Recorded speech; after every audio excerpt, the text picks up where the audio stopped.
ကိုးသိန်းဝန်းကျင်နဲ့ GI စိန်ဝန်းတွေဝယ်လို့ရနေပြီမင်္ဂလာပါခင်ဗျာ rubber bone ဈေးနှုန်းတွေကလည်းကျသွားပြီဆိုတော့ရနိုင်အရင်ဗီဒီယိုတစ်ခုမှပြောခဲ့တယ်17သိန်းဝန်းကျင်နဲ့ GI စိန်ဝန်းတွေဝယ်လို့ရနေပြီဆိုတာသိပြီးကြပြီလား17သိန်းဝန်းကျင်စိန်ဝန်းကအခုဆိုရင်ဈေးဘယ်လောက်ဖြစ်သွားမလဲတပွင့်လက်စွပ်တို့တပွင့်နဂတ်တို့ခတ်လို့ကောင်းတဲ့ GI 3လုံးသီးစိန်ဆိုင်တွေကိုအရင်က17သိန်းဝန်းကျင်နဲ့ဝယ်လို့ရနေတာကနေအခုဆိုရင်ဈေးတန်းဘယ်လောက်ပြောင်းလဲသွားမလဲဆိုတော့ကိုရနိုင်ကပြောပြပေးပါမယ်GI 0.3 carat G color clarity VS2 တပွင့်ကိုမူရင်းဈေး12သိန်းဝန်းကျင်ကနေမှ discount shop ပြီးသေးအနေနဲ့ဆိုရင်9သိန်းဝန်းကျင်နဲ့ဝယ်လို့ရမှာပဲဖြစ်ပါတယ်။နောက်ထပ် GI 0.3 carat G color clarity VS1 clarity VVS2 နဲ့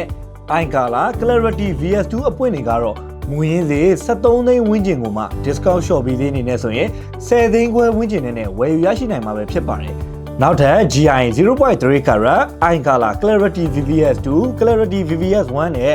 H color clarity VS2 အပွင့်တွေကတော့တပွင့်ကိုမူရင်းစေ14သိန်းခွဲဝန်းကျင်ကိုမှ discount shop ပြီးသေးနေနေဆိုရင်17သိန်း12သိန်းဝန်းကျင်နဲ့ဝယ်ယူရရှိနိုင်မှာပဲဖြစ်ပါတယ်အရင်က17သိန်းဝန်းကျင်ထဲမှာဝယ်လို့ရမယ့် GI စိန်ဝန်းတွေကိုအခု9သိန်းဝန်းကျင်နဲ့ဝယ်လို့ရမှာဖြစ်ပြီး rubber bone ဈေးနှုန်းတွေကလည်းကျနေတာဆိုတော့လက်မလွတ်တန်ဝယ်ယူတဲ့အချိန်ကောင်းတစ်ခုပဲဖြစ်ပါတယ်အခုရနိုင်ပြောသွားတဲ့ဈေးနှုန်းတွေက exchange rate အတက်အကျနဲ့ discount အပြောင်းလဲတွေပေါ်မူတည်ပြီးတော့ဈေးနှုန်းအနည်းငယ်ကွာဟမှုရှိနိုင်ပါတယ်ရနိုင်တို့ grand night မို့စင်တိုင်းမှာဆိုရင် GI စိန်ဝန်းတွေကိုလက်လီရောလက်ကားရောမှာ install ထားရှိပြီးတော့ရောင်းချပေးနေတာမို့လို့စိန်ဝဲခြင်းနဲ့ဆိုရင်တော့ grand night မို့စင်တိုင်းကိုအမြန်ဆုံးလာခဲ့လိုက်တော့နော်ဗီဒီယိုလေးကိုဆုံးဖြတ်ကြည့်ပြတဲ့အတွက်အားလုံးကိုကျေးဇူးတင်ပါတယ် grand night မို့စင်တိုင်းကဆေးစုပါပိုက်တာရင်းနိုင်ပါခင်ဗျာ